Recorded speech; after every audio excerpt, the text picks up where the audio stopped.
It's the amazing Rico Brogna podcast with your host, Evan Roberts. A win is a win is a win is a win, which is a win. So I'll take the win. But that was an excruciatingly painful W that the Mets got over the Miami Marlins. Everything about that ninth inning, everything about that bottom of the ninth inning reeked of a brand new list, a list of painful losses for the 2024 New York Mets. Everything about it. From Edwin Diaz giving up a base hit to Nick Gordon, who the Mets did a great job of throughout this series, making look bad, to him absolutely losing the strike zone and walking Jazz Chisholm on 4 pitches, to the absolute brain-dead mental mistake. And I think Mendoza after the game said it was on Francisco Lindor. It probably should have been the tapper back to the mound where Edwin Diaz correctly looks at second. He's thinking to himself, maybe I turn a double play. If not, I'll get the lead runner at second, which, by the way, is the tying run of the game, and nobody's covering. Jeff McNeil's nowhere to be seen. Francisco Lindor is nowhere to be seen. And then Edwin Diaz, who so far had done everything right, commits the mistake of a lollipopping a freaking throw to first base, which Brian De La Cruz beats out, and we are now set up for the ultimate pain.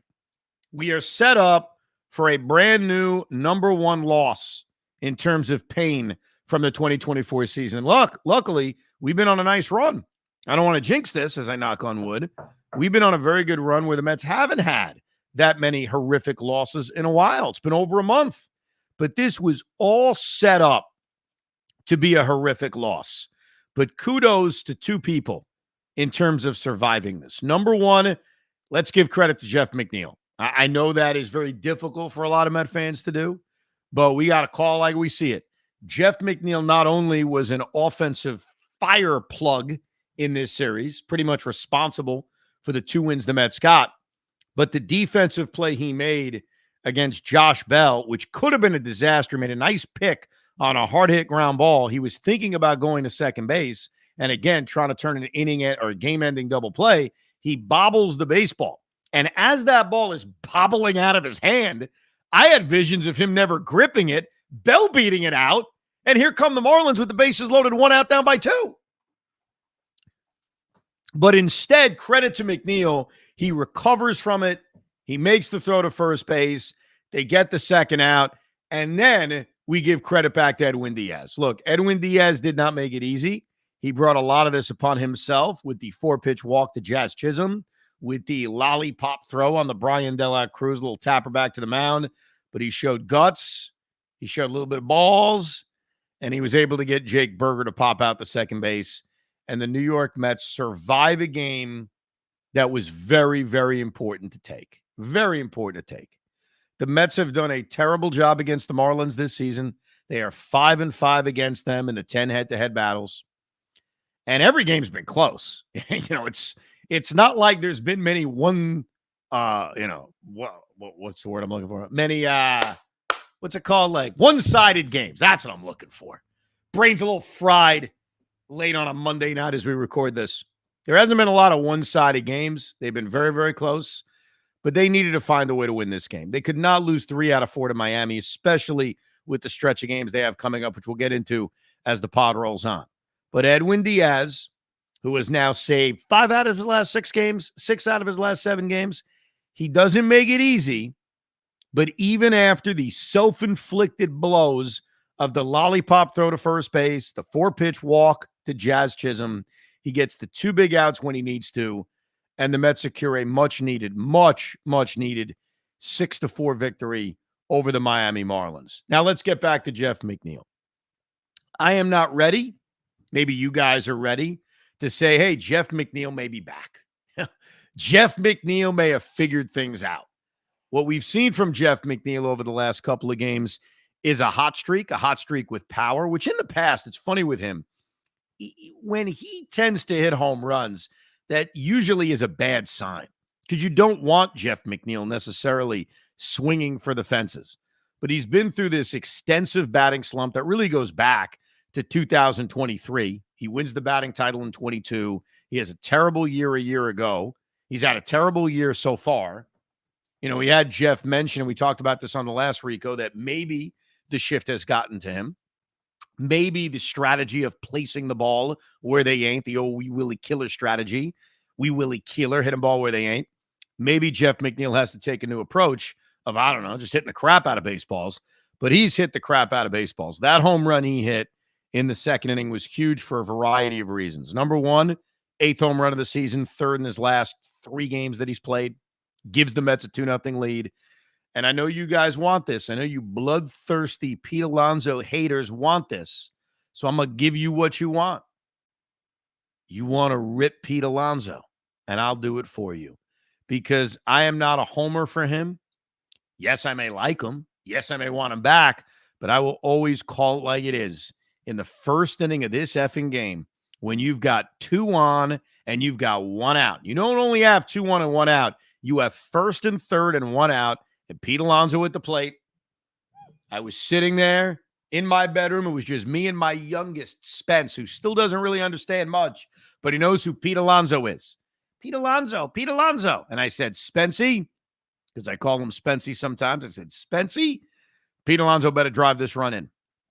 Because if he doesn't drive this run in, Dada Evan is going to have to bitch and moan about him on the Rico tonight.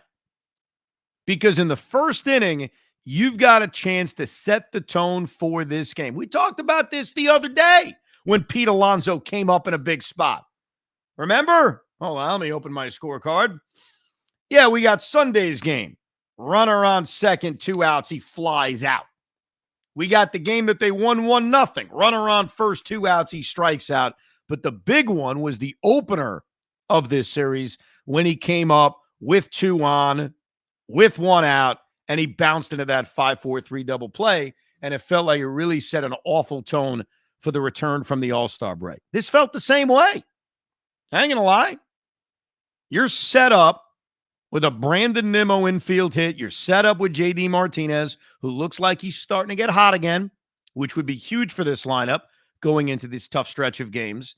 He goes opposite field. You're set up with 1st and 3rd, and all I need Pete to do, all we need Pete to do, is to hit the ball to the freaking outfield and get a run in.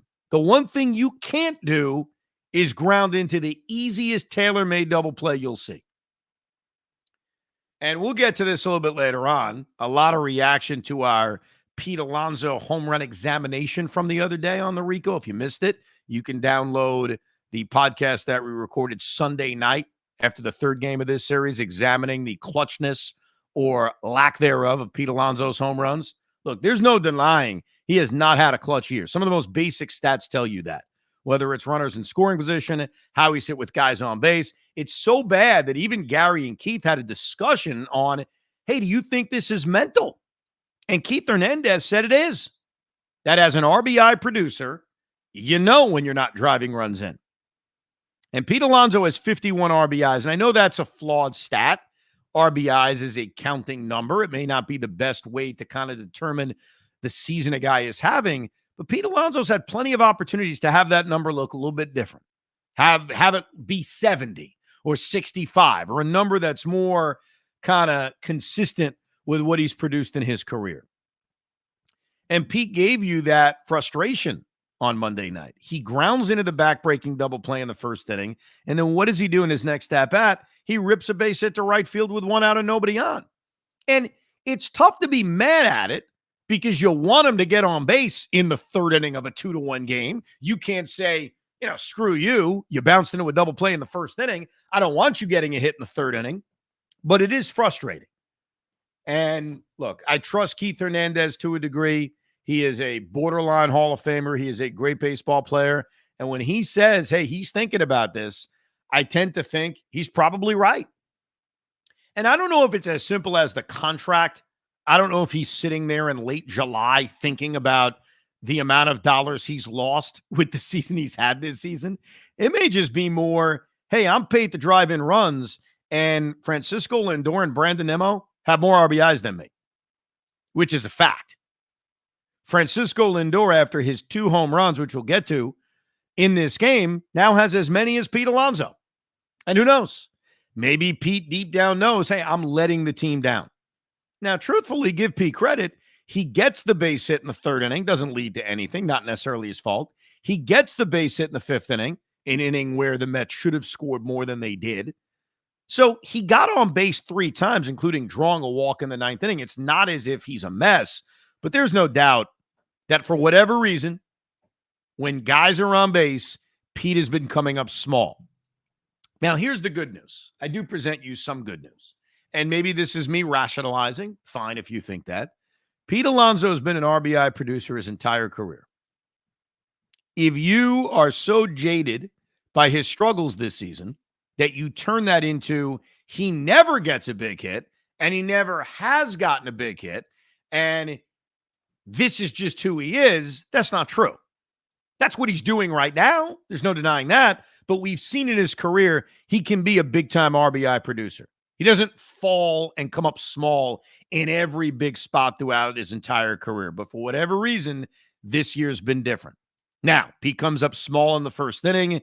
David Peterson, his credit, gets a little bit lucky in the first inning, gets that line-out double play, gets through it. But what was really important is Jeff McNeil. Because Jeff McNeil hitting that 2-run bomb, and it was a bomb. I mean, off the bat, you just knew. An absolute titanic shot by Jeff McNeil.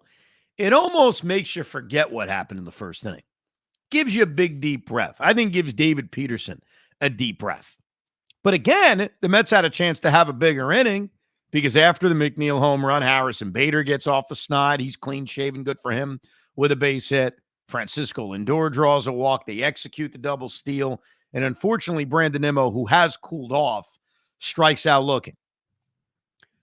Then we get to a very interesting sequence in the second inning. If you were in your car, you didn't see the second inning, let me set this up for you. Peterson issues a 1-out walk. The Marlins have a runner on second, 2 outs. And Vidal Brujan hits a fly ball down the right field line. You know it's a foul ball because DJ Stewart immediately signals, hey, that's foul. And not that DJ Stewart, is the official umpire on the field or anything of that nature. But usually when a player is that demonstrative on a call, they're not making it up. Rarely are you going to just see a right fielder or a left fielder argue for the sake of arguing on a ball that's called fair, so you have to continue the play. So DJ Stewart initially signals, hey, I think that's foul. Credit to DJ Stewart. By the way, we're giving credit to some weird people today. Got to call like you see it. Credit to DJ Stewart. After that ball is called fair, and he has that initial argument, he fields the baseball. He doesn't pull a David Cone or a Chuck Knobloch.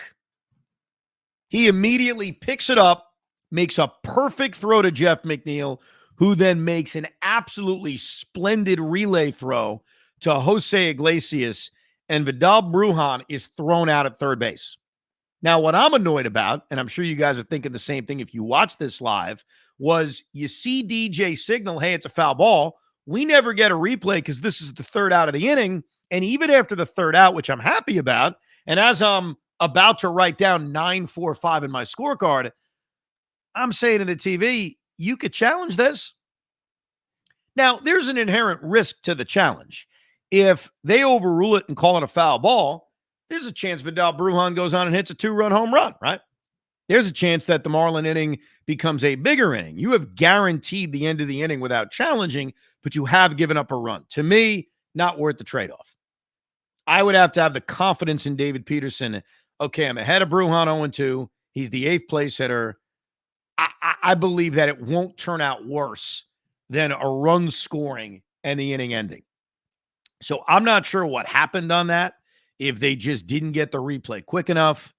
I doubt Mendoza made the decision, you know what, I'll trade the inning being over for a run being scored because every run is precious. You don't know if the Mets are going to pile on more runs. But that was a very, very bizarre play. But credit to DJ Stewart for playing it through. Jeff McNeil made a perfect throw, a part of the Jeff McNeil weekend experience that we just witnessed. Some good defensive plays, obviously a lot of offense, and they keep it at 2-1. The negative continues to be the team missing that big hit, that chance to really break the game open. They scored 6 runs. And obviously, if you score 6 runs every single night, you're doing something right. But really, the 5th inning jumps out at you as a missed opportunity. Before that, again, credit to Jeff McNeil. They get the leadoff triple by Jose Iglesias. And Jeff McNeil, who's been so bad this year at driving in a run when he's on third base and less than 2 outs, which if you're a good team needs to be an automatic. Runner on third, less than 2 outs. I think the league percentage, if I'm not mistaken, is about 58%. To me, you better be at 70%. Especially if you're a contact hitter like Jeff McNeil. It feels like McNeil has failed in those scenarios over and over again this year. To his credit, 0-2 pitch, drives it to center field for a sacrifice fly. And the Mets are able to at least pile on a run. They get another run on the Lindor home run. Lindor hits 2 in this game, which is great to see. But the 5th inning was the one that certainly left the door open for Miami to make things interesting. You've got the bases loaded and nobody out after a J.D. Martinez walk, a Pete Alonso single, a DJ Stewart walk. DJ got on base twice. And then Francisco Alvarez, who's going through a bad time right now. Such a streaky hitter we've seen from Alvarez through the first 2 years of his career, strikes out. And the only run they score is because Jose Iglesias gets drilled by a pitch. McNeil grounds out, Bader pops up, and the Mets have the bases loaded and nobody out, and they score 1 run. They left the door open. Now, good job by David Peterson. I'd say maybe good is too strong. I'll say okay job by David Peterson. He gets through 5. There's traffic on the base paths every single inning. He's a little bit fortunate at times. Think about it. Think about how fortunate David Peterson is. He gets 2 outs on a line drive rip in the first inning of this game. He gets an out on the Brujan double where he gets thrown out, the play we were talking about that was really foul. And then he gets an out on a great defensive play in the 4th inning by Francisco Alvarez where he picks off Emmanuel Rivera in a scenario where if you are Emmanuel Rivera, I mean, if I'm Skip Shoemaker, I bench him immediately. You've got first and second, 1 out, and you're getting picked off at first base. That was a play the Mets challenged. It got overturned. A key defensive play by Francisco Alvarez. So think about that. You've got the pickoff. You got the line drive that somehow turned into 2 outs. That's 3 outs. Then you've got the outfield assist. 4 of the 15 outs that David Peterson got were very lucky. An outfield assist, a pickoff by your catcher, and a line drive double play. And then the 5th inning, and I blame myself. There are 2 outs and nobody on in the 5th inning. At this point, the Mets have now built up a 5-1 lead. I'm feeling pretty good. And so I'm starting to think a little fantasy. David Peterson is on my fantasy team. And as Pete Hoffman will tell you, one of the stats we have is quality starts. Feels a little challenging to get a quality start these days. When Peterson got the first 2 outs in the 5th inning and his pitch count was as low as it was, I started to think, wow, I can't believe this. I may get a quality start out of David Peterson.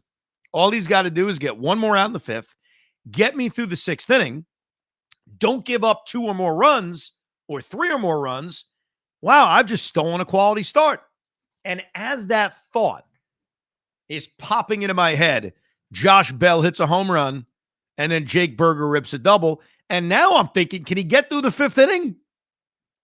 Mendy showed a little bit of patience because with a pitch count in the mid-80s, he did not have Jose Butto really getting warm until I think it was the middle of the Otto Lopez at-bat. So even if Peterson didn't strike out Otto Lopez, and he was very fortunate to strike him out on that check swing in the dirt, I think Peterson was getting another batter or 2 before he was going to make that pull to Jose Butto. So it was not the most dominant 5 innings, but bottom line is he gave him 15 outs. He only gave up 2 runs. He worked around 11 base runners in 5 innings. 11 base runners in 5 innings. But look, you get through 5 innings, you hand the ball to your bullpen with a nice, comfortable lead, a 5-2 lead. You're certainly keeping your fingers crossed that they can seal the deal. We see Jose Butto is not the best of Jose Butto, to say the least. He gives up the home run to Brian De La Cruz, gave up a couple of hard hit balls. They get 2 innings out of him, which unfortunately probably means we're not going to see him in the Yankee series. That's the only negative. I don't think we're going to see him. We're definitely not going to see him Tuesday. I doubt we see him Wednesday. we probably see him at the beginning of the Atlanta series. Now, luckily, Dednell Nunez will be available because Mendy went to Phil Maton to pitch the 8th inning, and he pitched great. Harrison Bader made that great diving catch.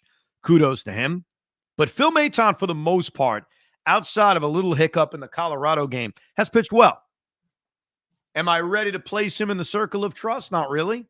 I think he's only there by default because they don't have a lot of other great options. But he does pitch the 1-2-3 8th inning. The home run by Lindor in the 9th inning was huge to add insurance. But again, top of the 9th inning, I know it's 6-3. You feel relatively good going into the 9th inning, and you have a chance to take a save away from Edwin Diaz, but you've got a great opportunity, and Tyrone Taylor and Francisco Alvarez come up small.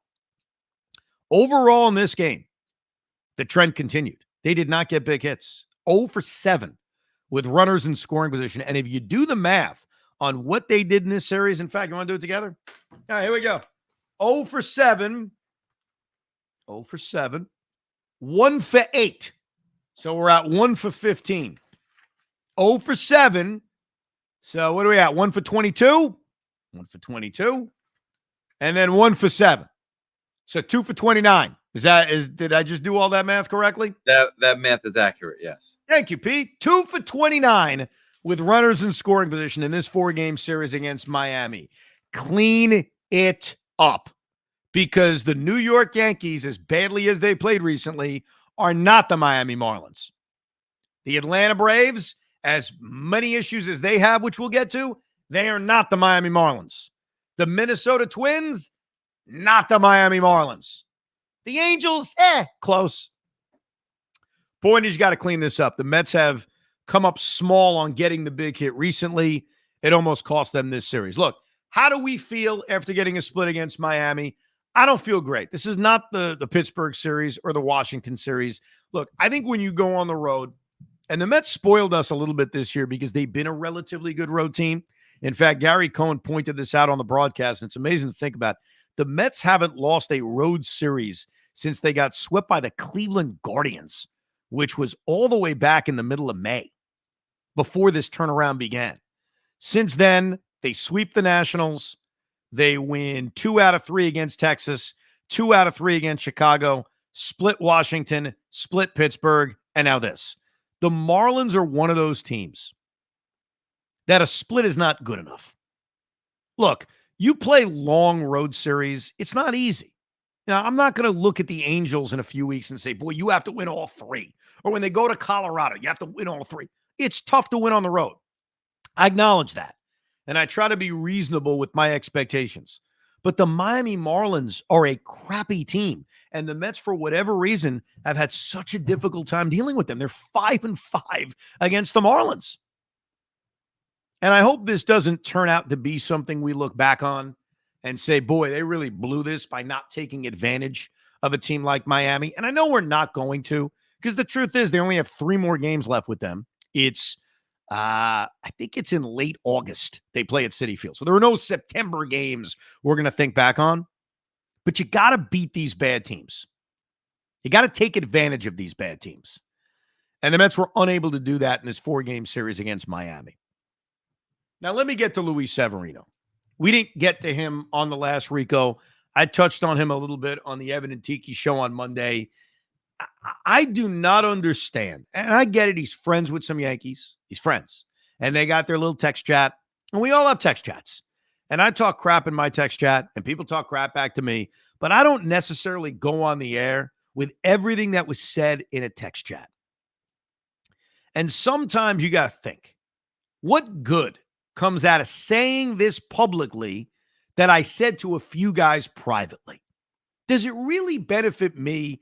Does it benefit my teammates to publicly say something that we all know is true, by the way? I'm not denying the context of what Severino said, which, if you're not aware of, was his Yankee friends were mocking him for, quote unquote, ducking the New York Yankees. He's obviously not ducking the Yankees.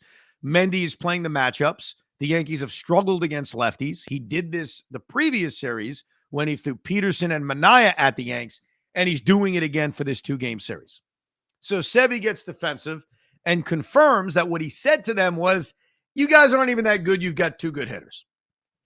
Now, we all know that's true. And by the way, they don't have 2 good hitters. They have 2 great hitters. They have 2 MVP-like hitters. They have 2 guys that very well may go to Cooperstown on roller skates. So when we talk about the Yankees having 2 good hitters, it ain't 2 good hitters. It's 2 historical hitters. So I get that it's true. But what bothers me about Sevy saying this out loud is that he's not the one who has to back it up. Jose Quintana has to walk in the Yankee Stadium and deal with that lineup. And look, I don't know if there's extra motivation. Tiki, as a former athlete, said there isn't. How could there be? You're trying to win the game anyway. So I don't know if bulletin board material necessarily exists, but why put it in the atmosphere? Like, why say it? I really don't like it because he's not facing them. Honestly, I think if Severino was facing the Yankees and said, hey, you know what? Their lineup ain't that good. They got 2 great hitters. That's it. I'm not saying we love it, but I'd say, all right, go back it up. Okay. You want to say that about the Yankees? Fine. Go back it up. But because he's not pitching in this series, he doesn't have the ability to back it up. He doesn't have the chance to back it up. So I don't know how you felt, Pete, and I try to not get nuts about this stuff, but I didn't like it. And I didn't like it because he doesn't have the ability to back up his own words. I understand your point, and I understand, like, yeah, the fact that he's not the one that actually is going against them, that sucks. But I love it, dude. I love the confidence of this team. I love I don't think Luis Severino would have said that if he didn't believe in his teammates. So that's like, if his boys in the Mets locker room were like, dude, what are you doing? Why are you throwing us to the wolves like that? I think it's a different locker room than it was 2 months ago, and they can handle it and they can take the challenge. And not for nothing, they already beat the Yankees once or twice. So let's do it again. I gotta tell you, and I hope I'm wrong about this, I have a terrible feeling about this series. I'll tell you that right now. And it's not necessarily because of what Severino said. I think the Yankees, not to turn this into the Hensley Mullins, but the Yankees are not this bad. And I know it's easy when a team is playing terribly. Look, we have our own experience from this, right? Think about the Ricos back from late April, early May, mid-May, and not necessarily what I was saying or what you were saying, though at times we were bemoaning how bad this team was. But listen to some of the emails we got about this team and how Met fans felt about this team. It is easy when you're playing bad and you're watching a bad team to think that that's who they are. The Yankees are not this bad. I know they've been bad for a while. I get it. It's been more than a month, but they are going to erupt. They didn't get to this point in the American League East this season by doing it with mirrors. Like, I think they're going to erupt. Okay, that's just me as a baseball fan. It feels like the eruption is coming. It feels like they won 2 out of 3 against Baltimore. It should have been a sweep. Yeah, this Tampa series wasn't great, but they finished strong after starting strong. Now you got the crosstown rivals who just beat you and beat you badly a few weeks ago. They've got their 2 best pitchers on the mound. You started to see a pulse from some of their bats. Anthony Volpe starting to wake up. DJ LeMahieu shockingly hit a home run. I'm not trying to be negative because I don't think I've portrayed being negative this entire season. I'm just telling you I don't feel great about these 2 games. I'd be ecstatic if they somehow won one of these 2 games and got a split against the Yankees. I have a feeling we're walking into a buzzsaw. That's just me. No. That's me. I think you're wrong. I think they did win a lot of those games with smoke and mirrors to start the season off. I mean, you go back to the first series against the Astros. I've called it out from day one. They swept the Astros, and everything was errors, hit by pitches, sack flies. Pete. Do you realize the Yankees are second in the American League in runs? In fact, if I updated the runs per game stat based on the 9 they put up against Tampa on Monday, they may be number 1 in the American League. Are you telling me that's all smoke and mirrors because of the luckiness that you're going to find in the first few games against the Astros? They can score runs. I mean, they haven't done it in a while, but they obviously can. It's okay. I take those moments and combine them with the fact that Judge and Soto on the team. We talked about they legitimately have two players. Alex Verdugo. I'm sorry, this is who Alex Verdugo is. If you look at his numbers with the Dodgers and the Red Sox, this is kind of who he is. He's not. He was a little bit more of an upgraded Brett Gardner in left field with less pop. This is who he is. He's not a 20 home run hitter, and not for nothing. But Volpe, I'm supportive of Volpe. I like the young kid, but he had 20 home runs the first season. Do we really know that's who he is in the majors? We don't. And we can go through up and down this entire lineup and just basically poke holes through the old DJ LeMahieu, the old Anthony Rizzo hasn't done anything in 2 years. The catching situation is an issue. Dude, you're legitimately have two good players on the team. Actually, don't diminish it by two good players, two great players. Two great players, and I understand that through that series at City, the attitude we all had was don't face them. Just walk both guys, put them on base, and take your chances. That is a dangerous game. I'm not suggesting the Mets shouldn't do that because you can't let these two guys beat you. But if every single time they come up, you're putting them on base, one of these days, Austin Wells is going to poke you. One of these days, Anthony Volpe is going to poke you. Look, I hope I'm wrong. Dude. Pete, I hope I'm wrong. I do not feel good about these two games. It's a part of why this win tonight or yesterday, depending on when you're listening, whether it's live on YouTube or on the podcast, and thank you for downloading Rico Brogna. This is why this game was so damn important. Because I look at these two, especially facing a Luis Gil who's turned his season around, a Garrett Cole who's Garrett Cole. Jose Quintana was sick. You never know what you're getting from Jose Quintana. Jose Quintana I now call coin flip. That's what he is. You could just flip a freaking coin. You may get the brilliance of him. You may get him, walking 5 batters and not being able to get through 4 innings like we saw in London. So I don't know what they're getting out of Jose Quintana. And, same goes with Sean Manaea. I know Sean Manaea's had some good moments, but how about that dud he threw out against the Marlins not too long ago? We shall see. Let's get to some of your emails, the ricob@gmail.com. A lot of people had thoughts on our Pete Alonso home run breakdown, where if you missed it, we went through every home run Pete has hit this season, and we decided, was that a clutch home run? Was that a somewhere in the middle? Or was that a who gives a bleep? That's how we phrased it. Ernest Bazario writes, going through the clutch home runs is all as well. How about is all as well? Not sure what he meant by that. Going through the clutch home runs is all well. I'll go with all well. How about the percentage of times Pete coming up with runners in scoring position and coming through? Listen, there's no perfect way to determine it. In fact, HMM goes on a little bit further. I love the Homer examination exercise, and as a fan, encourage you to continue finding ways to do similar evaluations regularly. After listening to the previous Rico, I must ask, how much or how does having to know the final score make sense when determining whether a home run is clutch? The criteria for clutch to me is all about the moment. Are you in the big moment, or is the moment too big for you? We all agree that a tying or go-ahead home run at any point is clutch. Hitting a homer early in a game is also clutch because of momentum, whether it's getting ahead early or playing catch-up. A homer in the final inning, when down 3 runs or more, is not clutch. I say 3 runs or more because you have given your team a chance at a bloop and a blast. Otherwise, it's a low-pressure situation that merely pads your stats. The only exception to this is if you hit homers in your last at-bat consistently enough to merit the cliche, never say die. Being that guy makes you clutch. If you disagree with this assessment, please let me know. Love the Rico. All right. We appreciate it.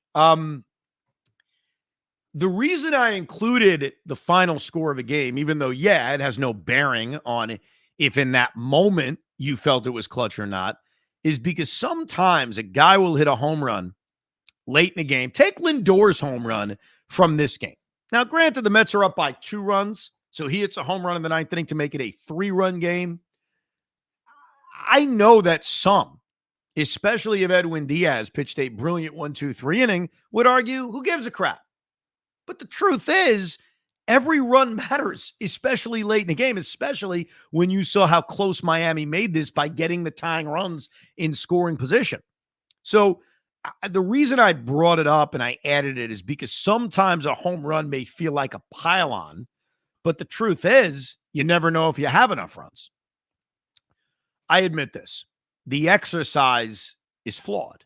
Really, any exercise you do is flawed. And I appreciate you enjoying it. And sure, we'll mix in some more. I was even thinking of doing a Pete Alonso RBI test, though that would involve a lot of work. Every single RBI from this season, he's got, how many is he up to now? He's got 51.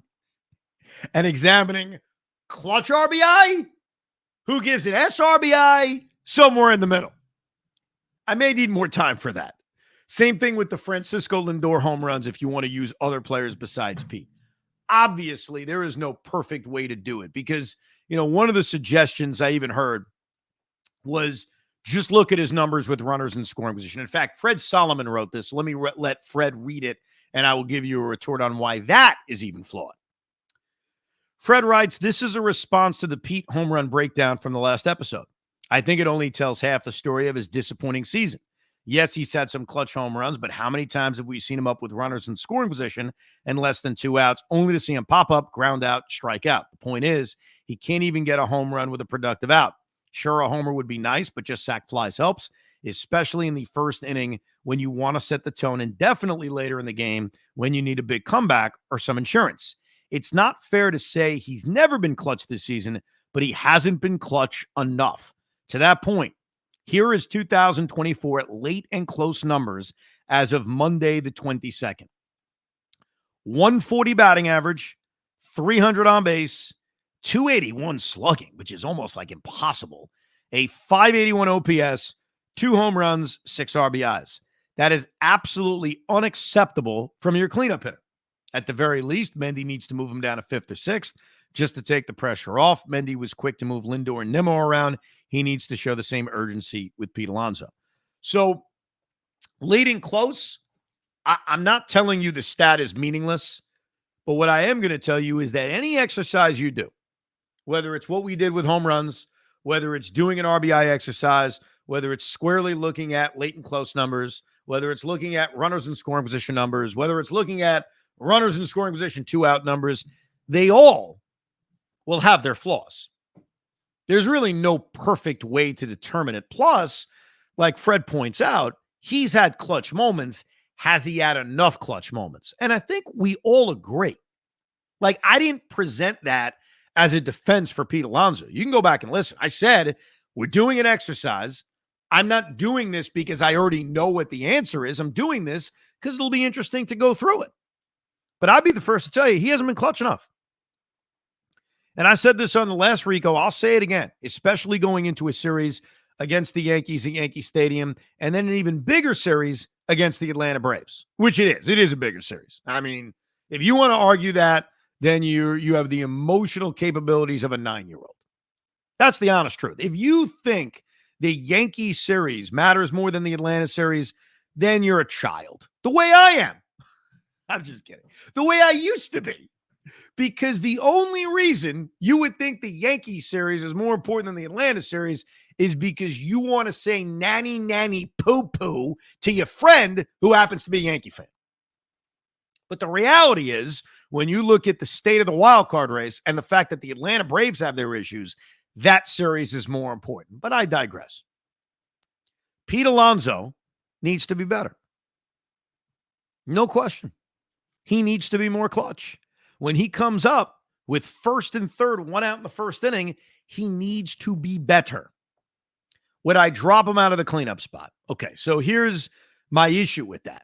Whenever someone suggests a lineup change, you always have to think, okay, well, what do you want to do? To me, there is only one option to replace Pete Alonso. If you are keeping Lindor, Nimmo, and JD, 1, 2, 3, and that option is Mark Vientos, the only option.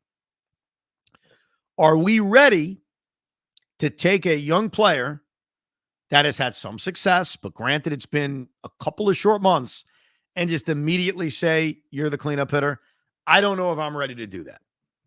I also don't know if dropping Pete Alonso is going to get what you want. Like, I think at this point, because Pete is a proven hitter, a proven slugger, a proven clutch performer, which he's been in the past, I think you have to run him out there every single day in that cleanup spot and hope that he starts to get it going. Will Rifkin writes, Toronto fire sale. Evan, is Toronto looking to burn it down and rebuild? If so, what about flexing our checkbook and getting Chad Green or George Springer's contract? Springer's a bat we need and is a reasonable Soto insurance moving forward.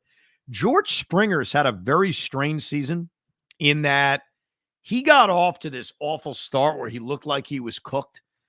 And then he's gotten red hot recently. I'll break down some of the numbers for you in a second as I pull it up on Baseball Reference. By the way, George Springer right now is 34. He's going to turn 35 in September, and he's got 2 more years left on his deal.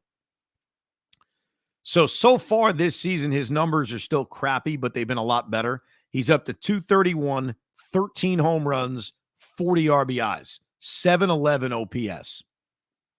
But I guess this is the encouraging thing. If you're going to bring George Springer back, he's been a different player recently.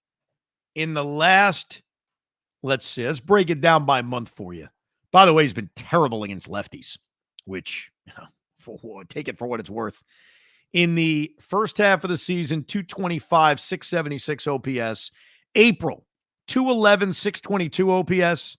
May, 206, 606 OPS. June, 225, 700 OPS. July, 312, 1,019 OPS. 5 home runs, 15 RBIs.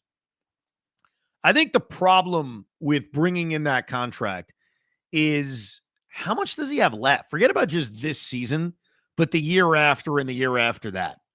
I think you'd have to get Toronto to pick up a part of it. And also, if Starling Marte is on his way back, and I think that's going to be the key to how aggressive the Mets are in terms of adding another bat. If he's on his way back, you're not making that trade. Now, in terms of salary, George Springer is due to make $24 million in 25 and $24 million in 2026. He's got an 8-team no-trade list. Look, you're not going to have to give up prospects. It is the power of the checkbook. I think that comes down to where is Starling Marte health-wise. Chad Green would be a fine addition. I think they could use 2 bullpen arms. I'll give you a name that I'm usually not in love with bringing guys back, but Ahmed Rosario makes a lot of sense too. He gives you versatility. So if Starling Marte is back and healthy, fine. Ahmed Rosario can play on the infield. He obviously has learned how to play the outfield. He's hit 300 this year, right-handed bat. Not a bad addition. I don't know if they're moving Pete Fairbanks, and I'm sure the return on Pete Fairbanks will be very, very high. And that's the thing, going into the trade deadline a week away. I don't personally have the stomach to give up a big amount of prospects. So I would try to bring in guys that are just costing me finances. And certainly taking back a contract like George Springer. Did you hear the Pete Fairbanks comments on pitching to Judge? Yes. Now, I need to know about your opinion on that because, well, first of all, set the tone for those that didn't hear it. So basically, he was asked about why didn't you walk Aaron Judge in the spot? No, did you consider walking Aaron Judge in that spot? It would have put the winning run on base. Did you consider it? Yes. Yeah, and he stared at the reporter and then just said, "No, I have confidence in myself. I want to go after him," which is. I like that, but it's Aaron Judge. So here's first of all, what made it so amazing is that when he was asked about it. So again, you walk Aaron Judge, and we may be in this spot tomorrow or tonight, depending on when you're listening. Like there may be a scenario late in the game where we're having this debate. And so do you put the winning run on base for anybody other than Aaron Judge, where Aaron Judge could hit a home run and end the game? And when Pete Fairbanks was asked about it, he gave a death stare to the reporter, looked confused, and then said, "I'm going to put the winning run on base." Like actually had a good retort, like a baseball discussion. So I don't think there's any player, any relief pitcher who would say, "Oh, I don't want to face that guy. I'm going to walk Barry Bonds. I'm going to walk Aaron Judge. I don't want to face that guy." That is a manager's decision. That's what that is. That's the way I've always looked at it. When Buck Showalter, as manager of the Arizona Diamondbacks, called for an intentional walk of Barry Bonds with the bases loaded, I don't even know who was on the mound. I'm trying to think back. Was it like Matt Manti? Like whoever the hell it was? Do you think that the competitor would ever be okay with that? You think Edwin Diaz would be okay with it? No. But I think that's above your pay grade. That's a manager has to come out to the mound, probably not even make a signal. He's got to come out to the mound and explain it and say, look, you got big balls and we love you and we know you can get Aaron Judge out, but I'm not even going to let you try. So when I saw that answer, and I'm glad you brought it up because I think it's something we may face tomorrow or Wednesday, right? Like we could be in that scenario and that would be the entire Rico would be us breaking down on that and arguing it. But I would start by saying that is not something a player would ever want to do. Now, if I'm the manager, yeah, I'm going to lean towards not letting Aaron Judge beat me. And I think that's going to be a heavy strategy going into these two games at Yankee Stadium, something we saw back at Citi Field a few weeks ago. But I'm not stunned by him saying that because I don't think the athlete's ever going to admit, oh, yeah, I don't want to face that guy. Yeah, but I do get, but I'm just surprised, especially now that we know that Aaron Judge, he's on pace to, hit another 60 home runs or whatever it is. When Barry Bonds got intentionally walked broke a record for intentional walks. At what point in the season did managers say, I can't allow him to hit a home run? But keep it in mind, it's the manager doing it. It's not necessarily the pitcher, the competitor on the mound, especially a closer like Fairbanks. He's not some, lefty specialist. I don't know how often the pitcher would say, I'm scared of him, I'm not facing him. I think that's a managerial decision. Much like if the Mets decide to do that with Aaron Judge, that's coming from Carlos Mendoza. That's not going to come from Edwin Diaz. Now, when do you decide to treat Barry Bonds like Barry Bonds? When he's not human. There comes a point where you say, I have a better chance of just putting him on base and not letting him hit a home run. But think about it this way, and I've used this argument on the air before. Even the best slugger, like Aaron Judge, will hit a home run 9% of the time. And that's a very high number, 9% of the time. If you walk a guy, especially with nobody on base or nobody out, the chances of that guy scoring is over 50%. So the math will tell you, just go after him. The odds of him hitting a home run are a lot lower than the odds of him scoring if you put him on base with a walk. Yeah, but he's Aaron Judge, and this year's different. but it's not. Like I know. Think about it. If you calculate the percentage of times he hits a home run, even in a year like this, the number will actually be less than 9%. I'm being nice by saying 9%. If you walk a guy and put him on base, the percentage that he's going to score is far greater than 9%. That's all I'm saying. What? I know that's not a sexy argument, but it's true. It's just math. Well, I listen. I like the guts on Pete Fairbanks. I don't like his numbers as much at times. So he walks too many guys, if I'm correct. Yes. So I think the return on him is going to be awfully high. Like, I think that's going to be the problem over the next week. Mark Feinsand had that report that said the Mets are firmly in the buyers category, but there's different levels of buying. There's the I'm all in, I'll trade you whatever buyers. And then there's the, hey, we're going to try to be smart buyers.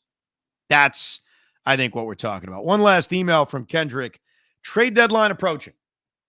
Brett Beatty, Ryan Clifford, Kevin Parada, 2 low-level prospects, 50% paid off of Starling Marte for Randy Arozarena and Yandy Diaz. Randy Arozarena. He is recovered from that awful start. Yandy Diaz.